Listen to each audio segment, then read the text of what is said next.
नमस्कार दोस्तों, मैं अमन कुमार आप सबका स्वागत करता हूं अपने YouTube चैनल ई पुस्तक पर। दोस्तों, जैसा कि मैंने आप सबसे अपनी पिछली वीडियो में बताया था कि मैं अपनी आने वाली वीडियो 21 नवंबर को अपने YouTube चैनल पर अपलोड करूंगा। साथ ही मैंने एक बात और बताई थी।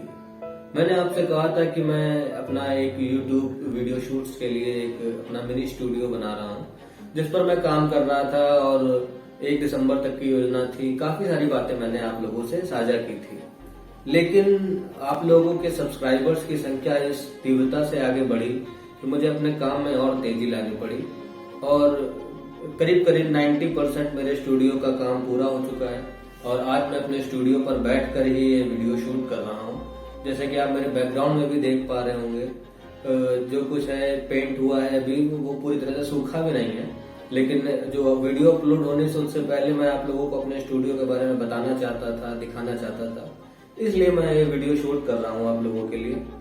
और इस वीडियो को शूट करने का ये उद्देश्य भी है कि मैंने जो अपने स्टूडियो में जिन चीजों का जो मैंने डेकोरेशन के लिए प्रयोग किए हैं या कुछ मैसेज देने के लिए मैंने प्रयोग किए हैं या कुछ तस्वीरें लगाई हैं या कोई प्रतिमा लगाई है, तो ये मैंने क्यों लगाई है, क्यों मैंने यही लगाई है या कोई और नहीं लगाई है, इन सब बातों का जवाब देने के लिए मैं ये वीडियो शूट कर रहा हूँ, जिससे मेरे सब्सक्राइबर्स और जो भी लोग ये वीडियो देख रहे हैं उनके दिमाग में कुछ चीजें क्लियर हो सके। अगर मैं सीधे कोई वीडियो बना देता और कुछ भी अपने स्टूडियो में रख देता तो कई तरह के प्रश्न आपके दिमाग में उठ सकते थे। इन सब कंफ्यूजन्स को क्लियर करने के लिए मैंने ये वीडियो बनाने का निश्चय किया और आज मैं ये वीडियो बना रहा हूँ। तो शुरू करते हैं पहले कि मेरे जो आप पीछे देख पा रहे होंगे तो भगवान बुद्ध की जो है एक प्रतिमा रखी हुई है, बाबा साहब अम्बेडकर की एक तस्वीर लगी हुई है, हमारे पूर्व राष्ट्रपति APJ अब्दुल कलाम साहब की एक तस्वीर लगी हुई है, ये अशोक स्तंभ रखा हुआ है और ये एक छोटे से कांच के गिलास में ये एक पौधा लगा हुआ है। ये माइक है, टेबल है, कुर्सी, सब चीजें हैं। खैर माइक टेबल कुर्सी तो होती ही है, लेकिन बाकी सब चीजों के लिए क्या जो है मैं मैसेज देना चाहता हूँ, इन्हीं चीजों को मैंने क्यों यूज किया, मैं धीरे धीरे आप लोगों को समझाने की कोशिश करता हूँ। मेरे दाएं हाथ पर आप देख पा रहे होंगे भगवान बुद्ध, इन सब से आप परिचित होंगे, इनसे आप सभी लोग, आप एशिया के कई लोग, विश्व के कई लोग, करीब मुझे लगता है विश्व की 70% पॉपुलेशन भगवान बुद्ध के बारे में जानती है। भगवान बुद्ध में ऐसी क्या खासियत थी? भगवान बुद्ध को एशिया का प्रकाश कहा जाता है। भगवान बुद्ध ने भारत, श्रीलंका, जापान और भारत के आसपास के कई देशों सहित पूरे एशिया को अपने ज्ञान के प्रकाश से एक नई तरह की चमक दी।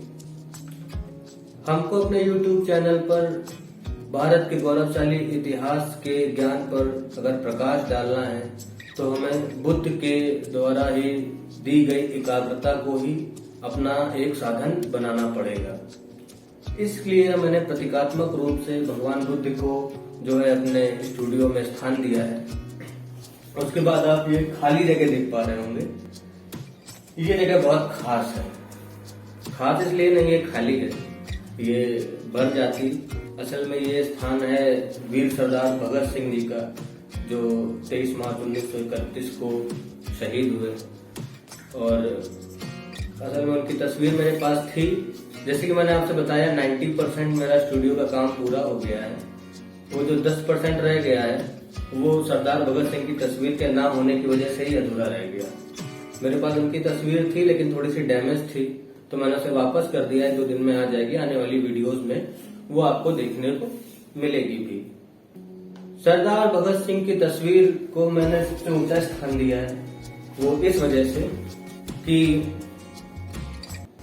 एक 18 से 20 साल या 23 साल का लड़का जिसने अपने जीवन की सुख सुविधाओं भरी जीवन को त्याग करके एक क्रांतिकारी बनने का मार्ग अपनाया। आजकल के अगर युवाओं को हम देखें तो एक 18 से 20 साल या 23 साल के युवक की मानसिकता क्या होती होगी, इस बात पर आप लोग विचार कीजिएगा। हो सकता है मेरे आने वाले शब्दों से कुछ लोग सहमत ना हो, लेकिन आज 18 से 20, 19 साल, 20 साल और 21 साल का युवा अपने जीवन काल में अपने लक्ष्य से भटक कर एक अपनी आभासी प्रेमिका के मोबाइल को रिचार्ज कराने के लिए अपने वास्तविक माता पिता की मेहनत की कमाई को लुटाने में बर्बाद कर देता है। मेरी इस बात से कई लोग सहमत नहीं होंगे, कुछ सहमत भी होंगे, और हो सकता है कुछ लोग इसमें अपवाद हों। मैं सभी बालकों की बात नहीं कर रहा हूँ, लेकिन मैं भगत सिंह के व्यक्तित्व को परिचय दिलाने के लिए मुझे इस कठोर वक्तव्य का इस्तेमाल करना पड़ा। भगत सिंह जिसने 23 साल की उम्र में अपने पारिवारिक सुख सुविधाओं को, अपने जीवन की सारी मूलभूत आवश्यकताओं को पीछे छोड़ करके फांसी का फंदा चुना, तो इस जो है डेडिकेशन को अपनाने की आज के युवा को जरूरत है। उनके इस जो है दृढ़ निश्चय को अपनाने की हमारे युवा को जरूरत है। इसलिए मैंने ये स्थान सरदार भगत सिंह के लिए रखा है और बहुत जल्द मैं यहाँ पर उनकी तस्वीर लगाऊंगा। आप आगे आएंगे तो देखेंगे बाबा साहब भीमराव अम्बेडकर जी की तस्वीर है। बाबा साहब भीमराव अम्बेडकर को लेकर के भी तरह तरह की बातें होती हैं, तरह तरह के वाद विवाद होते हैं और तरह तरह की लोगों की मानसिकता है। मेरे स्टूडियो में इनकी तस्वीर होने का बहुत बड़ा कारण है। वो कारण यह है कि जिस स्वतंत्रता से मैं आपके समक्ष बोल पा रहा हूं, जिस स्वतंत्रता से आप किसी से कुछ भी बोल पा रहे, तो स्वतंत्रता इस आजाद देश में मुझे भारत का संविधान देता है और भारतीय संविधान के अनुच्छेद 19A के तहत हम लोग अपने विचार व्यक्त करने के लिए स्वतंत्र हैं। और भारतीय संविधान की बात इसलिए मैं आपसे कर रहा हूं कि भारत के संविधान के निर्माण में बाबा साहब अम्बेडकर की भूमिका मुख्य रूप से रही है। मुख्य रूप से इसलिए मैं कह रहा हूं कि भारतीय संविधान के निर्माण में कई और राजनयिकों और कई और ज्ञानी लोगों की अहम भूमिकाएं रही हैं। उन अहम व्यक्तित्वों में से एक बाबा साहब अम्बेडकर भी हैं। साथ में के.एम. मुंशी, पट्टाभी सीतारामैया, सरदार वल्लभ भाई पटेल जैसे कई विख्यात नेता रहे हैं। इन सब के बारे में मैं आगे किसी दिन चर्चा करूंगा। अभी मैं आपको इन लोगों के बारे में बता रहा हूं। इनकी तस्वीर पर आप देखेंगे तो लिखा हुआ है, a great person is different from the reputed person that is ready to become a servant of society. इन शब्दों का मतलब जहां तक कि मुझे समझ में आता है यह है कि ए ग्रेट पर्सन, एक महान व्यक्ति, is different from a reputed person, एक सम्मानित व्यक्ति से भिन्न होता है। That is ready to become a servant of society, क्योंकि वो अपने समाज की सेवा करने के लिए हमेशा तत्पर रहता है। अर्थात हमें महान और रिप्यूटेड पर्सन के बीच का जो अंतर है वो समझना पड़ेगा। हम धन संपदा, कार, बंगलों से तो एक रिप्यूटेड पर्सन बन सकते हैं, लेकिन एक महान व्यक्ति को बनने के लिए हमेशा आपको अपने समाज के लिए तत्पर खड़े रहना चाहिए, ऐसा बाबा साहब कहते थे। उसके आगे हम देखते हैं तो हमारे पास है डॉक्टर APJ अब्दुल कलाम साहब। अब्दुल कलाम साहब के बारे में मेरे विचार यह है कि ये मेरी व्यक्तिगत राय है, मैं किसी पे अपनी राय थोप नहीं रहा हूँ। जितने भी विभूतियां हैं, जो भी मूर्ति हैं, कुछ भी है, सब मेरी व्यक्तिगत राय है। आप इससे सहमत और असहमत हो सकते हैं। APJ अब्दुल कलाम साहब के बारे में मेरा विचार यह है, जहां तक मैं उनको जानता हूँ, वो भारत की स्वतंत्रता के बाद मुझे मात्र एक ऐसे व्यक्ति लगते हैं और एक ऐसे राजनेता भी, क्योंकि वो राष्ट्रपति पद पर रहे हैं जहां पर अधिकतर राजनेता ही रहे हैं। ये वैसे अपने बैकग्राउंड से एक वैज्ञानिक थे। इनका राजनीतिक इतिहास तो कुछ था नहीं जहां तक मैं जानता हूँ, लेकिन अगर कोई गलती हो तो आप मुझे बताइएगा, क्षमा कीजिएगा। ये एक ऐसे व्यक्ति थे जो राष्ट्रपति रहने के बावजूद भी किसी भी मानसिकता के समर्थक हो, कोई भी विचारधारा के लोग हो, पक्ष हो विपक्ष हो, किसी ने भी इनके खिलाफ या इनकी किसी भी तरह की आलोचना या किसी भी तरह के वाद विवाद में इनको आलोचना में के तौर पर प्रयोग नहीं किया। हर व्यक्ति इनका समर्थन करता था और इनके विचारों से जो है वो प्रभावित रहता था। भारत की स्वतंत्रता के बाद इनको वो सम्मान मिला जो भारत की स्वतंत्रता सेनानियों को मिला करता था। इसलिए मैं भी इनके विचारों से काफी प्रेरित हूँ। इसलिए मैंने अपने जो है स्टूडियो में इनको स्थान दिया है। एपीजे अब्दुल कलाम साहब की तस्वीर में लिखा है, look at the sky, we are not alone, the whole universe is friendly to us and conspires only to give the best to the who dream and work. अर्थात जहां तक मुझे बहुत ज्यादा तो अंग्रेजी आती नहीं है, लेकिन जहां तक मैं समझ पा रहा हूं, लिखा है लुक एट द स्काई, आकाश की ओर देखो, वी आर नॉट अलोन, तुम अकेले नहीं हो, the whole universe is friendly to us and conspires only to give the best to those who dream and work. पूरा ब्रह्मांड तुम्हें तुम्हारी मंजिल तक पहुंचाने की साजिश करने लगता है यदि तुम अपना काम और अपने सपने के लिए प्रतिबद्ध हो सकता है कुछ गलत हो, मिस्टेक हो, लेकिन मैंने प्रयास किया आपको समझाने का। अगर कुछ सही हो तो आप कमेंट में मुझे बता दीजिएगा।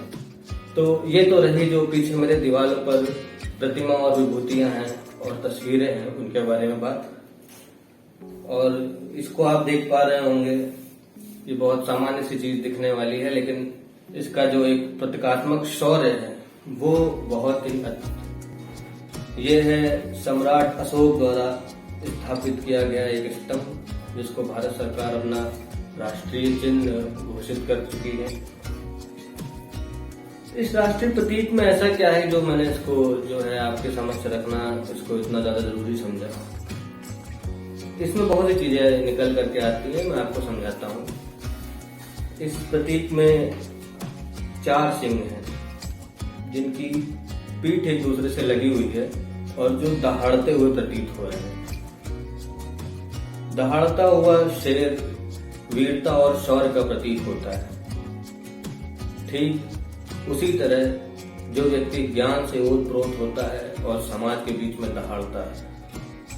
अगर आपको भी अपना स्टैंड लेना हो या अपनी बात मनवानी हो तो आपको तर्क सहित सही चीजें पता होनी होगी, तभी आपकी आवाज में वजन आएगा और आप ढंग से अपनी बात को अपनी पूरी खुली आवाज में बोल सकेंगे। इसके नीचे अगर आप देखेंगे तो एक जो है गोलाकार आकृति है, इस पर 4 तरह के पशु हैं। एक हाथी है, घोड़ा है और सांड है और एक बाघ है। ये चारों दौड़ते हुए प्रतीत होते हैं। उनके बीच में एक धर्म चक्र है। ये वही चक्र है जिसको भारत ने अपने राष्ट्रीय ध्वज के मध्य इस्तेमाल किया है। और ये सबका आधार जो है एक उल्टा कमल का फूल है। इतनी चीजें हमारे राष्ट्रीय चिन्ह अशोक में जो है अशोक की लाठ जो है वो हमारे राष्ट्रीय चिन्ह के रूप में यूज की जाती है। और भारत के कई राजपत्रित कागजातों में, भारत की मुद्राओं में इसका इस्तेमाल किया जाता है। तो इतनी चीजें होती हैं हमारे जो है राष्ट्रीय प्रतीक में। ये चीजें मैं आपको बताना चाहता हूँ। और ये मैंने पौधा इसलिए इस्तेमाल किया है कि मैं आप लोगों को एनवायरनमेंट के प्रति जागरूक कर सकूं। अगर एक छोटे से गिलास के पानी में अगर हम एक हरा पौधा लगा सकते हैं तो हम भारत के पर्यावरण को स्वच्छ और साफ सुथरा रखने के लिए अपने जीवन काल में महीने के एक पौधा तो लगा ही सकते हैं, जिसकी आयु आपके होने के 100-150 साल बाद तक भी जीवित रहे और आने वाली पीढ़ियों को एक अच्छा वातावरण दे। तो ये रहा मेरा एक छोटा सा स्टूडियो जिसके बारे में मैंने आपको बताने का प्रयास किया। सब्सक्राइबर्स की संख्या थोड़ी ज्यादा हो गई है, इसलिए मैं थोड़ा नर्वस हो गया हूँ। नर्वसनेस आपको मेरे चेहरे पे दिख रही होगी। मैंने कभी 100, 150, 200 लोगों के सामने नहीं बोला और आज मेरे सामने 514 लोग हैं मेरे YouTube पर। मैं उनके समक्ष बोल रहा हूँ तो थोड़ी सी घबराहट है। मुझे लगता है वक्त के साथ ये चीजें सही हो जाएंगी। लेकिन मुझे इतने सब्सक्राइबर्स को जो मैं आज संबोधित कर रहा हूँ यहाँ तक पहुँचाने के लिए मेरे काफी जो है दोस्तों का सहयोग रहा, काफी मेरे मित्र हैं उनका सहयोग रहा।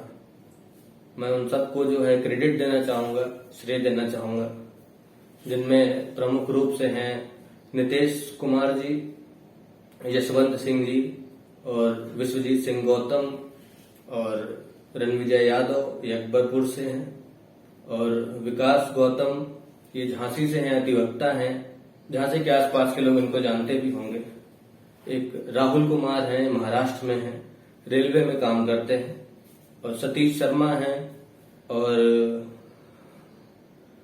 सतीश शर्मा के साथ एक व्यक्ति हैं जिनको मैं प्रॉपर रूप से मिला भी नहीं हूँ, फोन के जरिए बात हुई, मेरे मित्र के मित्र हैं, अभिनव सिंह जो कि हरियाणा में इस वक्त। इनसे आज तक मैं मिला नहीं हूं, उनसे फोन पे ही बातचीत हुई, मेरे मित्र के मित्र हैं, तभी इनका नाम लेने में थोड़ा मुझे विलम्ब हो गया।